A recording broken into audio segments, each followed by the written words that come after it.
Welcome back everyone to the channel. Clash in Italy is officially in the books. Overall, I thought this was a really solid show. Some great matches, some surprising moments, and a few decisions I personally would have gone a different direction with. Let's talk about it. Welcome to NOOB Wrestling! First up, Cody Rhodes versus Gunther.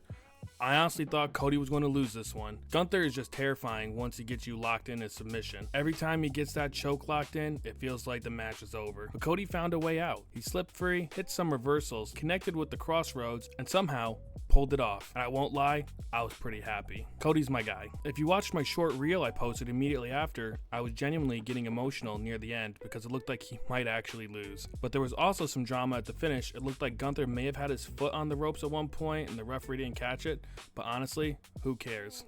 Next up, Rhea Ripley versus Jade Cargill. This was exactly what I expected from these two. Power, athleticism, and a lot of hard-hitting action. Jade is ridiculously strong. I said it before, she's absolutely ripped.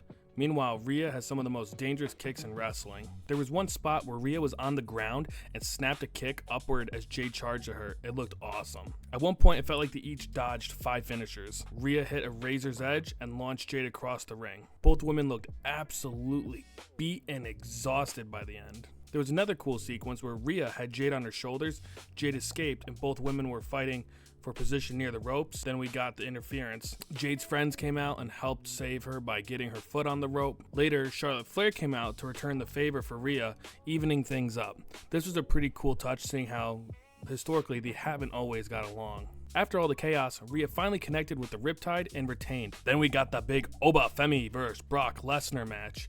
I was really excited for this one, and honestly, Oba proved exactly why WWE sees him as a future main event star. But I kept asking myself something. Has anyone ever gotten up after 6 F5s in a single match? Let me know down in the comments on that one. Oba just kept coming back, would not let himself get put away. He never stopped fighting, he held his own, and I think in the end, experience was the difference. Brock has been in huge matches for years. Oba hasn't faced many people like Brock Lesnar, or himself for that matter. It was intense, it was physical, it was wild. And while Brock won, I walked away even more impressed with Oba. The guy's gonna be an absolutely massive star, and I mean massive. I'm talking like John Cena level, generational, everyone knows who he is type star.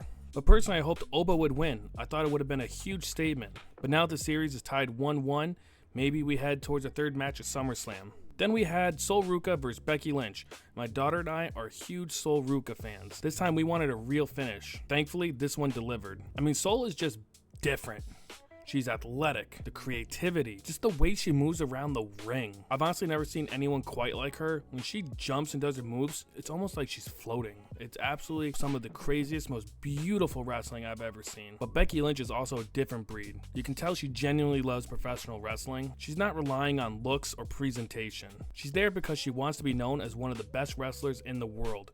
Throughout the match, Becky kept finding little shortcuts, using the referee, creating distractions, doing everything she could to gain the advantage. At one point, it looked like Becky was about to connect with the manhandle slam, but Sol countered. And then came the moment we were waiting for. Sol landed her Soul Snatcher, which honestly has to be one of the hardest finishes that I've seen. Everything needs to be done so perfectly for it to work. And then we counted with the ref. 1, 2, and 3. My daughter was so excited that Sol Ruca was the new Intercontinental Champion. That was awesome. And finally, the main event, and I got a lot to say on this. Roman Reigns versus Jacob Fatu, Tribal Combat. This felt huge. Only a handful of Tribal Combat matches have ever happened, and Roman has won the previous 2. Only being the only 2 ever had, I believe. The stakes couldn't be higher. If Roman loses, his status within the bloodline takes another hit. If Jacob loses, all of his momentum gets stopped in its tracks. And that's part of where I had the problem. Personally, story-wise, I wanted Fatu to win. The match itself was exactly what it needed to be. These guys fought all over the arena. They battled through the crowd, which I always find awesome. They used weapons. They threw everything at each other. Early on, it felt like Jacob had the advantage, which got me very excited. Roman eventually slowed him down by throwing literal bucket of ice at him from the concession stand in the crowd, which was actually, in my opinion, really hilarious. But then it became a war. Headbutts, tables, steel steps. These guys were throwing everything at each other. Jacob looked like an absolute monster, a rabid animal, just drooling and spitting and constantly getting up. There were several times Roman looked genuinely shocked that Fatu stood back up. Fatu looked like a psycho, like the kind of guy nobody wants to stand across the ring from. Even when he started to look tired, he kept digging deeper. He kept coming forward. He kept finding another gear.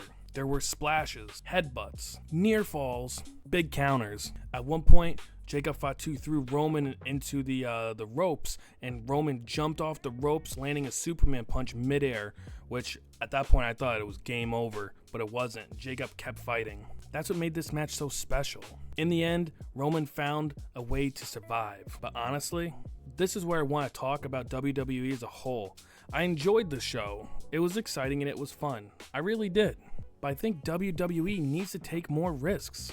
Sometimes the obvious winner isn't the best winner. I think Jacob should have won. Not because Roman isn't a star, we all know that, but because Jacob is on fire right now. They were building him up to maybe win this thing, and they just kept giving him promo after promo, which he was delivering. A win over Roman in Tribal Combat would have launched him to another stratosphere. This is the same problem I had with LA Knight a couple months back. And I also think Obafemi should have beat Brock Lesnar. Double down on the future. Make it clear Oba is the man everyone is chasing. Build him up to be an unstoppable force. And as crazy as it sounds, I like Cody Rhodes. I think Cody Rhodes probably should have lost too. Now don't get me wrong, I'm thrilled Cody won. Let's get that straight. That's my guy. I mean, I was rooting for him the entire match, but my friend James messaged me saying he thinks he should have lost. And I understand that. That comes down to that risk we were just talking about. So if I put away my Cody fandom and look at the story, I agree, that probably would have been the better story. But sometimes wrestling needs those big shocking moments, those moments where nobody sees it coming, those moments where the audience sits there in disbelief. Tonight felt like a show where WWE had opportunities to create a few of those moments and decided to play it safe. Still a very good show, still a fun watch, but if you look at AAA last night, there were several title changes, and everyone's talking about it. Sadly, I think this is going to be overlooked by that match as far as conversations over the next coming weeks. But I would like to see WWE roll the dice just a little more. Let me know what you think down in the comments. Did WWE make the right call? Should Jacob Fatu have won? Should Oba have beaten Brock? Should Gunther have dethroned Cody? Drop your thoughts down in the comments. And if you like this type of content, please like and subscribe, and don't forget to share the video. Sharing is how I'm able to grow and letting other fans see the content as well. Until next time, guys, we'll catch you guys later. Heavy at the wood chop, hop, hop. Heavy at the wood chop, hop, hop. Heavy at the wood chop, hop, hop. Turn me up, turn me up. NOOB wrestling, we crush the ring. Hit so hard, make the whole crow sing. Fly off top, yeah, we bring that pain. No gang here, we don't play no game. Boom, boom, boom, boom, boom, boom. Like, subscribe, hit that bell right now. We done a wave and we run this town. Thanks for watching, we'll see you again. No bristle, I need to tell